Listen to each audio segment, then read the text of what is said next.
which may be your dog, or your friend, your mother, or your sibling. So if somebody like that is with you in a crowded place, or in the marketplace, or on a road, or sometimes in Sri Lanka people particularly do have this agoraphobic symptom where you're on a bus, you're traveling, you're seated in a bus, and there are lots of people, nobody is chatting with you, and then you feel this intense anxiety. And sometimes people ring the bell and get out of the bus and try to take a taxi and get back home. But when you have somebody with you, it's kind of not a real sense of safety, but kind of a symbol of safety, as a sense of safety, and then you feel okay. So if that is not there, if they don't have the dog or the somebody to accompany them, they might be stuck at home for days or even weeks. I see. So agoraphobia is again something that has to be dealt with specifically, and I'm sure that you have some procedures to sort of diagnose that and help the people who are agoraphobics. But going into more about specific types of phobias. Now, I have a friend who never uses an elevator because they are mortally afraid of stepping into it. She thinks that it's going to stop there and they're going to be stuck inside there forever, and again there's the fear of crowded places as well. So things like this, claustrophobia, specific types of phobias are things that can really impede your daily life. So when you go into specific phobias, what are the ways that you can sort of address them and try to minimize the impact that they have on your life besides exposure? Well, psychotherapy is effective in treating phobias. Psychotherapy can also be coupled with some medications or drugs such as beta blockers. Then you have antidepressants. The more recent new antidepressants are helpful to reduce anxiety levels in these people. And when you talk about psychotherapy, as the doctor explained earlier, exposure therapy is the most effective and successful form of therapy. If I give you an example, a technical example of exposure therapy, one example is called systematic desensitization. There is a technique like that. And there what happens is the person, the patient or the person with the phobia is gradually and systematically exposed to the specific trigger that causes the phobia over a period of time, and various relaxation techniques are used because relaxation is one of the key elements of overcoming a phobia reaction. Of course. Relaxation. So when you talk about relaxation, it can be muscular relaxation, breathing exercises. Sometimes visualization is used as a technique to get this patient or person to gradually get more and more exposed to the phobic object or the trigger, so that by doing that repeatedly, the anxiety levels or the anxiety levels keep reducing. So it's like desensitization of the anxiety.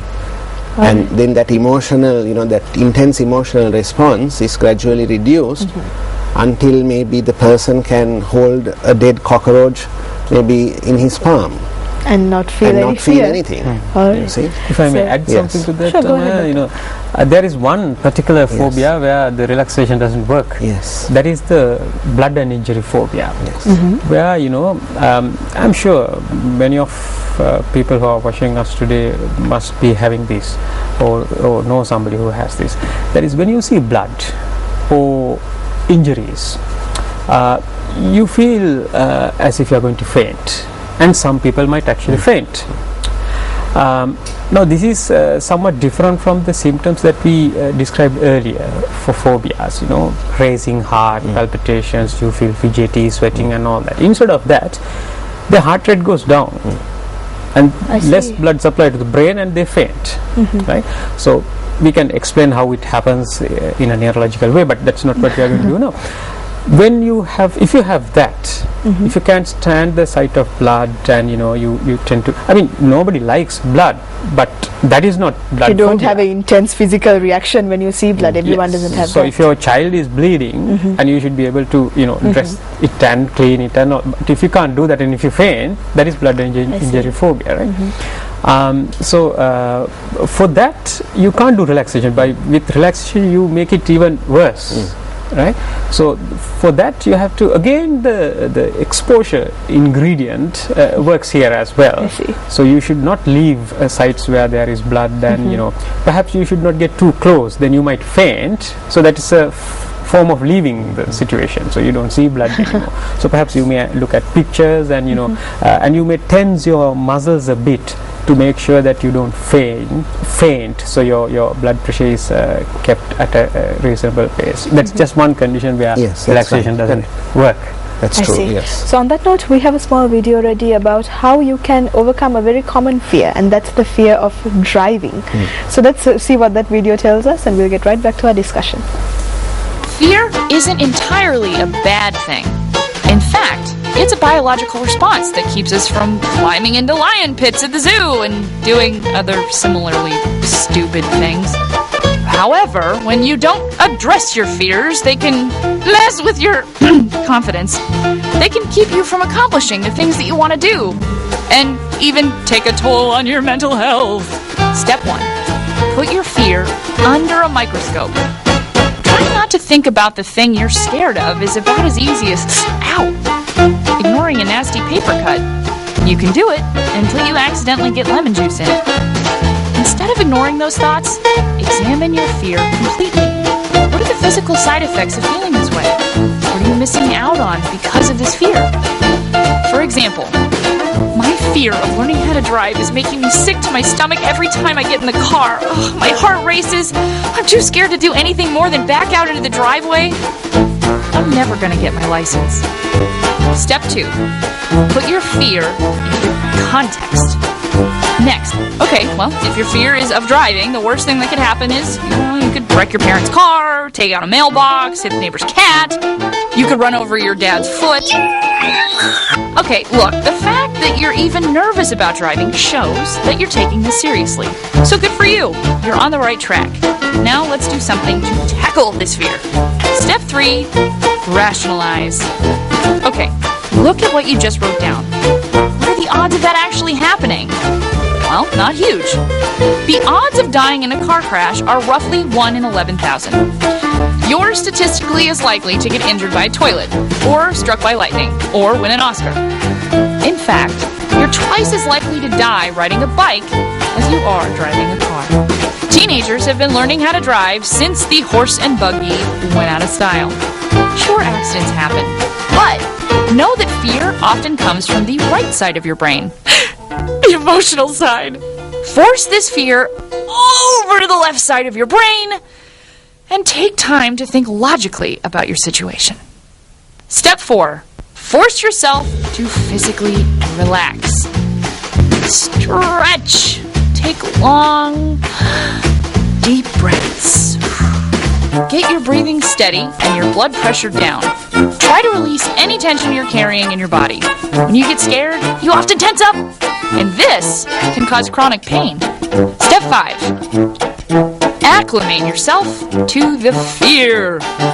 It's cliche, but sometimes the best thing to do is face your fear and try to get used to it.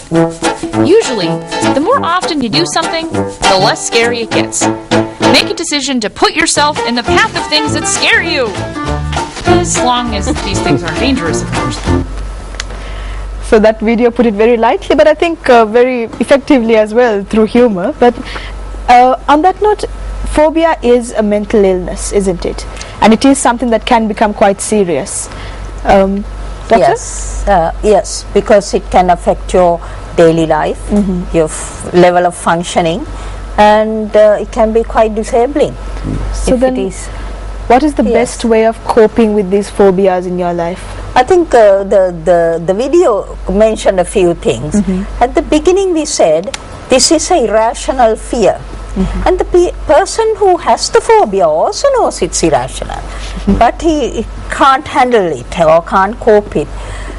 So this is where something called the cognitive behavior therapy comes in, where the phobia itself, the person is phobic because there are certain thoughts associated with it, that I can't do it, or it's going to be too dangerous, or something catastrophic is going to happen, or something like that.